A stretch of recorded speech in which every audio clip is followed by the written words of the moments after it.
దేవునికి స్తోత్రం, మీ అందరికి వందనాలు. ఈరోజు యేసు ప్రభు యొక్క మరి యొక్క కొన్ని మాటలు చూద్దాం.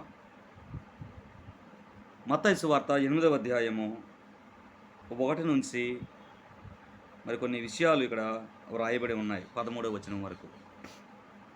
యేసు ప్రభు వారు కొండ ఎక్కి కొండ ప్రసంగం అయిపోయిన తర్వాత కొండ దిగి వస్తుండగా బహుజన సమూహం ఆయన వెంబడించారు. అప్పుడు ఒక కుష్ఠరోగి ఆయన యొద్దకొచ్చి, ప్రభువా, నీకిష్టమైతే నన్ను శుద్ధునిగా చేయమని ప్రార్థన చేశాడు. అప్పుడు యేసు ప్రభు వారు, నాకిష్టమే అని చెప్పి వెంటనే నీవు శుద్ధుడు కమ్మని చెప్పగానే తక్షణమే వాని కుష్ఠరోగము శుద్ధి అయ్యెను. అప్పుడు యేసు ప్రభు వారు చెప్తా ఉన్నారు, ఎవరితోనూ ఏమీ చెప్పక సుమి, కానీ నువ్వు వెళ్ళి వారికి సాక్షార్థమై నీ దేహమును యాజకునికి కనపరుచుకొని మోషే నియమించిన కానుక సమర్పించమని వానితో చెప్పాను. హల్లెలూయా. చూసారండి యేసు ప్రభు వారు చెప్తున్న మాటలు. ఒక కుష్ఠరోగి వచ్చి, అయ్యా, నీకు ఇష్టమైతే నన్ను శుద్ధునిగా చేయమని చెప్పినప్పుడు, నాకు ఇష్టమే, నువ్వు శుద్ధుడు కమ్మని చెప్పగానే వెంటనే ఆయన కుష్ఠరోగము వదిలి వెళ్ళిపోయింది, బాగైపోయాడు. వెంటనే యేసు ప్రభు వారు అన్నారు, నువ్వు శుద్ధుడివయ్యావు, నువ్వు వెళ్ళి నీ దేహము వారికి సాక్షార్థమై యాజకుని కనపరుచుకొని మోషే నియమించిన కానుక సమర్పించమని చెప్తా ఉన్నారు. ఇక్కడ జాగ్రత్తగా వినాలి. కుష్ఠరోగము అనేది మనం పరిశీలన చేస్తే, కుష్ఠరోగం అనేవాళ్ళు అపవిత్రులతో సమానము.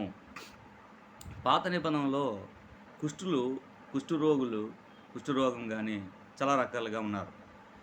1 తెల్లని కుష్ఠం ఉంటుంది, 2 ఎర్రటి కుష్ఠం ఉంటుంది, 3 పగులు కుష్ఠం ఉంటుంది, తర్వాత రసికారి కుష్ఠం ఉంటుంది, ఒళ్ళంత కుష్ఠం ఉంటుంది, అలాగే మచ్చ కుష్ఠం ఉంటుంది. తర్వాత ఈ యొక్క కుష్ఠరోగులు ఉన్న వాళ్ళందరూ కూడా అపవిత్రులు అన్నమాట. వీళ్ళకి ఊరు బయట నివాసం చేయాలి. వాళ్ళ గాలి కానీ మరి తాకూడదు, వాళ్ళు తినే వస్తువులు కానీ వాళ్ళ బట్టలు కానీ మరి తినకూడదు, ముట్టకూడదు, అంటకూడదు. వాళ్ళకి దూరంగా సంఘానికి, సమాజానికి, ప్రజలకు దూరంగా ఉండాలన్నమాట. అటువంటి అపవిత్రులు అన్నమాట వీళ్ళందరూ కూడా. కుష్ఠరోగంతో ఉన్నవాళ్ళు ఊరికి అవతల ఉంటారు. వాళ్ళకి స్థలం వేరుగా ఉంటుంది, వాళ్ళు ఉండే పరిస్థితి స్థలం వేరుగా ఉంటుందన్నమాట. అటువంటప్పుడు యేసు ప్రభు వారు ఆ కొండ దిగి వస్తున్నప్పుడు బహుజన సమూహం వెంబడిస్తూ ఉన్నారు. ఆయన వెనకాల ఆయన బోధలు వినడానికి, ఆయన మహిమలు చూడడానికి, ఆయన స్వస్థతలు చూడడానికి. అప్పుడు ఒక కుష్ఠరోగి వచ్చాడు, అయ్యా, నీకు ఇష్టమైతే నన్ను శుద్ధునిగా చేయి ప్రభా అని ప్రార్థన చేయగానే, నాకు ఇష్టమే, నువ్వు వెంటనే శుద్ధుడుగా అని చెప్పేసి ఆయన ముట్టి బాగు చేశారు. చూడండి యేసు ప్రభు ఎంత దయామయుడో, కరుణామయుడో, ప్రేమమయుడో. ఒక కుష్ఠరోగిని ముట్టుకొని పరిశుద్ధపరిచాడు, బాగు చేశాడు. అందుకని ఆయన దేవుడు. ఈ రోజుల్లో కుష్ఠరోగులను ముట్టుకోవడం అంటే చాలా భయపడతారు చాలామంది. యేసు ప్రభు వారు ప్రేమామయుడు దేవుడైన, ఆయన కరుణామయుడు, జాలిగల దేవుడు.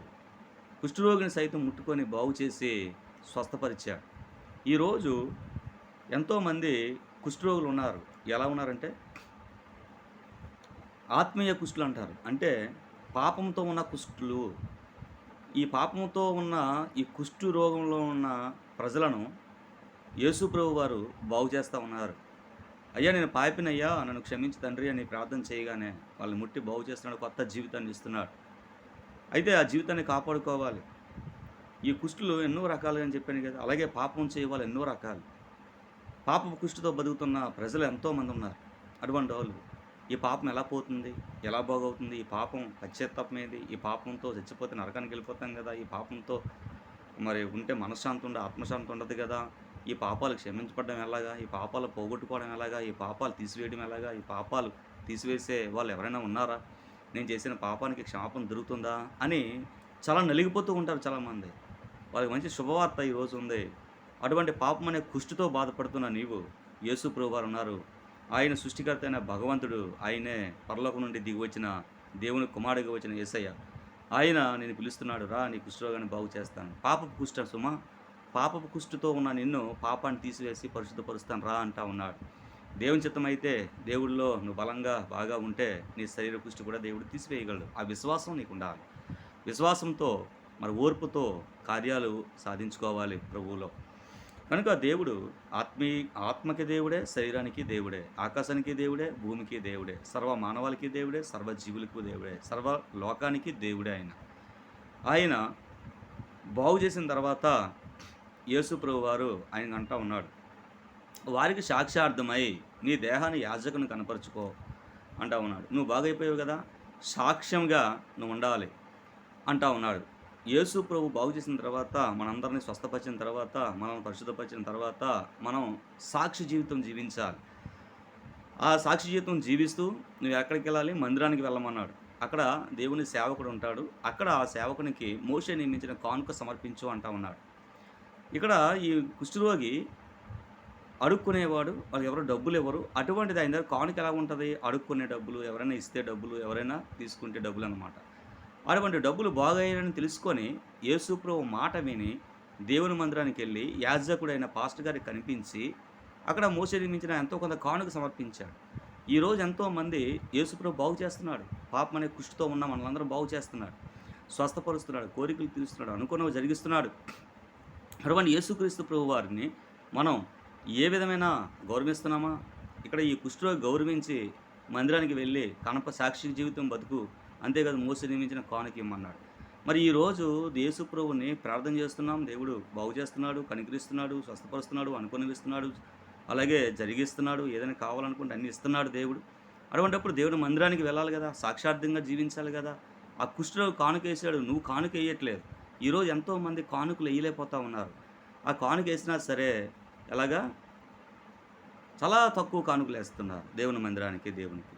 ఆ కుష్ఠరోగి ఏసాడంటే అడుక్కున్న డబ్బులు ఏసాడు. ఈరోజు కాళ్ళు చేతులు బాగున్న మనకి, అలాగే ఉద్యోగం ఉంది, వ్యాపారం ఉంది, పనులున్నాయి, మనకు శక్తి, ఓపిక అన్నీ ఉంది.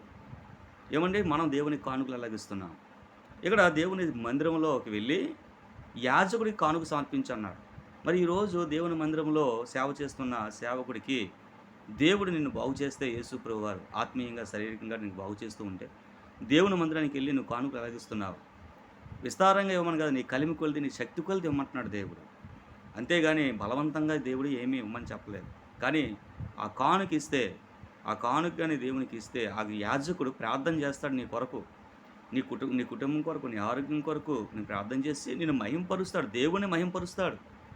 నిన్ను మహింపరిచే విధంగా ఈ లోకంలో యేసు ప్రభువుని మహింపరిచే విధంగా నిన్ను చూపించి, అప్పుడు దేవుని మహింపరుస్తూ ఉంటాడు. దేవుడు ఇలా బాగు చేశాడు, ఇలా చేశాడు అని దేవుని మహింపరుస్తూ ఆయన ప్రార్థనలు, విజ్ఞాపనలు చేస్తాడు.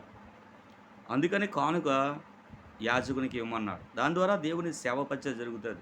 ఆ కానుక ద్వారా ఎంతో ఆయన యాజకుడు తింటాడు, లేదంటే ఆయన ఖర్చులకు ఉపయోగపడుతుంది.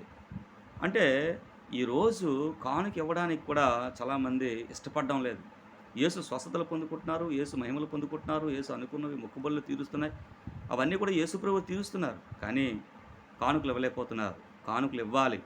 అందుకని ఈ కుష్ఠరోగి చూసి నేర్చుకోమంటున్నాడు. పాప కుష్ఠతో ఉన్న ఈయన్ని యేసు ప్రభు బాగు చేశాడు. మరి నిన్ను ఎన్నో విధాలుగా బాగు చేస్తున్నాడు, కోరికలు తీరుస్తున్నాడు, అవసరాలు తీరుస్తున్నాడు. నువ్వు కానుకలు ఇస్తున్నావా? క్రమంగా ఇవ్వాలి. క్రమంగా ఇచ్చి దేవునికి సాక్షార్థమై బతకాలి.